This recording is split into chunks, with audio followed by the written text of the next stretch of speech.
आणि आता महत्त्वाची बातमी आपण पाहूयात। धनगर समाजाला एसटी प्रवर्गातून आरक्षण दिल्यास राजीनामा देणार। 24 आदिवासी आमदारांसह मीही राजीनामा देईन, हिरामण खोसकर यांचा सरकारला इशारा। जे काय आरक्षण दिलं त्याच्यामध्ये धनगराला त्याच्यातून आरक्षण देऊ नये, त्याला वेगळं आरक्षण द्यावं। आम्हाला शासनाला आम्ही कुठे विरोध करणार नाही। त्याला काय 2% द्यायचं 3% द्यायचं ते आमचं काहीच म्हणणं नाही। नाही मी तर 100% आम्ही तर लगेच राजीनामे देणार आहे। अजित पवार गटाचे पिंपरी चिंचवडचे माजी नगरसेवक नाना काटे शरद पवार गटामध्ये जाण्याची शक्यता। नाना काटेंनी शरद पवारांची भेट घेतल्याची माहिती, मात्र काटेंनी भेटीचं वृत्त फेटाळलं। तिसऱ्या आघाडीमध्ये एमआयएम पक्षाला नो एंट्री, धार्मिक कटुता निर्माण करणाऱ्या पक्षापासून आम्ही दूर राहणार, बच्चू कडूंची प्रतिक्रिया।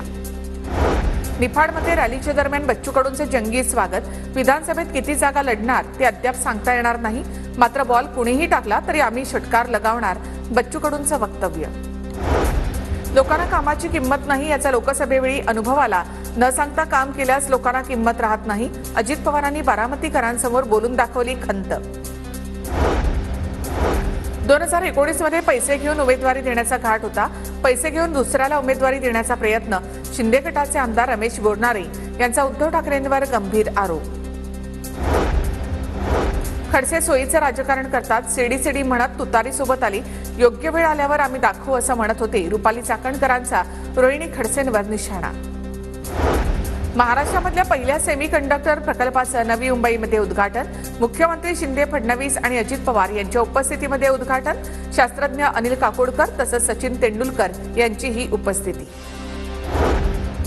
2026 साठी आम्ही आधीच ऍडव्हान्स बुकिंग करतोय, आमचाच मुख्यमंत्री असेल।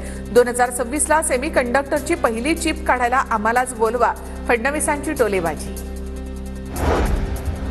2026 ला प्रकल्प पूर्ण होणार आणि बुकिंग वगैरे नाही, तेव्हाही आपणच असणार।